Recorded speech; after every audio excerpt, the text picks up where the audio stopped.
இந்த வருஷம் பொறுத்த வரைக்கும் எந்த ஒரு ஹீரோக்குப்பா சரியா அமையல அப்படின்னு கேட்டா 2023 நான் மென்ஷன் பண்ற ஒரு நேம் தான்.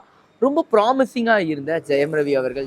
பேரு மித்ரன், தனியாள், ஆசைப்பட்டு போலீஸ்காரனா இருக்கும். ஜெயம் ரவி அவர்களுடைய படங்களை நார்மலா வந்து ஃபேமிலி ஆடியன்ஸோட போய் பார்க்கலாம்ப்பா, அவரோட படங்கள் ரொம்பவே நல்லா இருக்குங்கிற கருத்து அவர் ரொம்ப வருஷங்களாவே மெயின்டைன் பண்ணிட்டு இருந்திருக்காரு. இந்த ஃபேஸ் இப்போ அவருக்கு புதுசா அப்படின்னு கேட்டீங்கன்னா கிடையவே கிடையாது. இதுக்கு முன்னாடி இந்த ஃபேஸை வந்து அவர் கடந்து வந்திருக்காரு.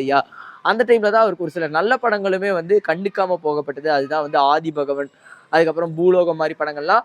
அந்த மாதிரி ஒரு ஃபேஸ்ல அவர் இருந்தபோது தான், அதாவது தொடர் தோல்விகள் கொடுக்கும்போது 2 நல்ல படங்களும் மிஸ் ஆகி அப்படியே போயிடுச்சு.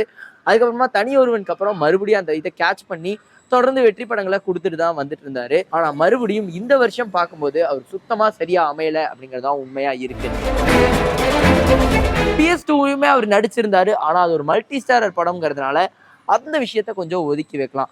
நான் மெயினா 2 படத்தை வருது அவரை பத்தி பேசணும்னு நினைக்கிறேன். அகிலன் அண்ட் இறைவன். சிட்டில அகிலன் தான் இல்லீகல் கிங். இந்த படம் ரெண்டுமே வந்து 2023 தான் ரிலீஸ் ஆச்சு. ஆனா இந்த 2 படமுமே எதிர்பார்த்த அளவுக்கு வெற்றியை கொடுக்கவே கிடையாது. பலரும் வந்து அந்த அகிலன் படத்தை தாண்டி இறைவன் படத்தோட ட்ரெய்லர் பார்த்துட்டு கண்டிப்பா இது ராட்சசனுக்கே டஃப் கொடுக்குற ஒரு படமா இருக்கும்னு நினைக்கிறேன் அப்படிங்கிற கமெண்ட்ஸ் எல்லாம் அதிகமாகவே பார்க்கப்பட்டுச்சு. காரணம் என்னன்னா, இந்த படத்தை டைரக்ட் பண்ண அகமது அவர்கள், அவர் ஆல்ரெடி வந்து எண்டென்று புன்னகையா இருக்கட்டும் இல்லை மனிதனா இருக்கட்டும் 2 டிஃப்ரெண்ட் ஜேர்னர்ஸை வந்து ஒர்க் பண்ணியிருக்காரு. ஸோ இந்த படத்துல கண்டிப்பா ஒரு டிஃப்ரென்ஸ் இருக்கும்னு எல்லாருமே எதிர்பார்த்தாங்க. ஆனா எதிர்பார்த்த அளவுக்கு இந்த படம் கிடையவே கிடையாது. கிரிமினல்ஸ் மிருகமா மாறி தப்பு பண்ணும் போது ஆண்டவன் பார்த்துப்பான விட்டு போற அளவுக்கு எனக்கு பொறுமை இல்லை. அண்ட் இறைவன் படத்தை பொறுத்த வரைக்கும் அந்த வில்லனை தான் மெயினாக சொல்லி ஆகணும். ட்ரெய்லரில் அவ்வளோ வந்து ஒரு வேற மாதிரி காட்டியிருந்தாங்க அவரை. அதுவும் அவர் விஸ்வரூபம் படத்தில் எந்த மாதிரி ஒரு பர்ஃபார்மன்ஸை கொடுத்தாரு அப்படின்னு நம்ம எல்லாருக்குமே தெரியும். அண்ட் இறைவன் படத்தை பொறுத்த வரைக்கும் கேஸ்ட்டும் ரொம்பவே பெருசாக இருந்தது. ஜெயம் ரவி அவர்கள் இருந்தாங்க, நயன்தாரா இருந்தாங்க, நரேன் இருந்தாங்க. ஸோ இந்த படத்து மேலே ஒரு அதிக எதிர்பார்ப்பு வைக்கப்பட்டுச்சு. சைக்கோ கில்லர் படத்தில் இந்த படம் ஸ்டாண்ட் அலோனா தெரியும்லாம் நிறைய பேர் எதிர்பார்த்தாங்க.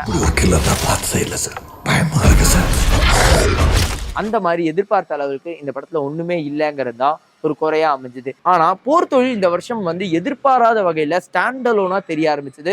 சைக்கோ த்ரில்லர் படம் அப்படின்னாலே வந்து ராட்சசன் போர் தொழிலாம் அந்த லிஸ்ட்ல வந்துரும்பா அப்படிங்கிற அளவுக்கு போர் தொழில் வந்து பேசப்பட ஆரம்பிச்சது. ஆனா இறைவன் அந்த அளவுக்கு பேசப்படலை. அதே மாதிரி தான் அகிலன் படமும் அமைஞ்சிருந்தது. அகிலன் படத்துல வந்து துறைமுகத்துல எல்லாம் ஷூட் பண்ணியிருக்காங்க. கண்டிப்பா ஒரு டிஃப்ரெண்டா இருக்கும்னு எல்லாருமே எதிர்பார்த்தாங்க. ஆனா பல கேரக்டர்ஸ் வந்து அந்த படத்துல பொருந்தவே இல்லை. பிரியா பவானி சங்கர் அவங்களை பொறுத்த வரைக்கும் அந்த படத்துல வந்து ஒரு போலீஸ் ரோல் பண்ணியிருந்தாங்க. ஆனா பலருக்குமே அந்த ரோல் என்னடா செட்டே ஆகாத மாதிரி இருக்கே அப்படிங்கிற கருத்தை தான் அதிகமாவே கொடுத்துச்சு. அண்ட் இந்த ஃபேஸ்ல தொடர்ந்து ஜெயம் ரவி அவர்களுக்கு படம் வெளியாக போகுதுங்கிறது தான் உண்மை. எஸ், அடுத்து சைரன் படம் வந்து லைன்ல இருக்கு. அண்ட் பிரதர்ங்கிற படம் லைன்ல இருக்கு. அண்ட் வந்து கிருத்திகா உதயநிதி அவங்க டைரக்ட் பண்ண ஒரு படமும் வரப்போகுது. ஸோ இந்த படங்கள்லாம் இவரோட இந்த ஃபேஸை மாத்துமாங்கிறதெல்லாம் நம்ம வெயிட் பண்ணி தான் பார்க்கணும். பிகாஸ் சைரன்ல பார்க்கும்போது கீர்த்தி சுரேஷ் அவங்க வந்து ஒரு நெகட்டிவ் ரோல் பண்றாங்க. அந்த படத்துல ஜெயம் ரவி அவர்களுக்கு 2 ஷேடும் காட்டுறாங்க. அது எந்த மாதிரி ஒர்க் ஆக போகுது. கெட்டவன் நல்லவனா நடிக்கிறத நான் பார்த்திருக்கேன். ஆனா நல்லவன் இவ்வளோ நல்லவனா நடிக்கிறத நான் இப்பதான் பாக்குறேன். அண்ட் பிரதர் படத்தை பொறுத்த வரைக்கும் ராஜேஷ் அவர்கள் டைரக்ட் பண்ணாரு. ரீசெண்ட் டைம்ஸ்ல ராஜேஷ் அவர்களுக்கு படங்கள் எதுவும் பெருசா அமையல. முந்தைய படங்கள் எல்லாம் பெரிய பெரிய ஹிட் ஆகி இருந்தது.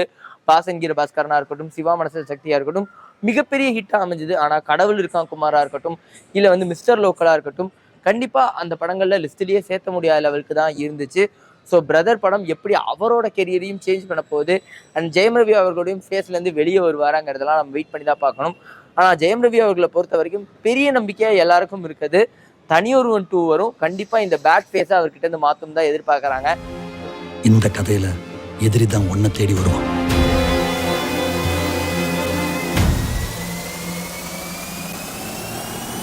Let's begin. ஸோ நாங்களும் அதே எதிர்பார்ப்போட தான் இருக்கோம். நீங்கள் இந்த வருஷம் எந்த ஹீரோவோட படத்தை எதிர்பார்த்து இந்த ஹீரோ இப்படி பண்ணிட்டாரேப்பா அப்படின்னு நினைச்சீங்க அப்படிங்கிறத கமெண்ட்ல சொல்லுங்க. மீண்டும் இதே மாதிரி ஒரு வீடியோ சந்திக்கிறேன். Until this Vijay Pranesh signing off.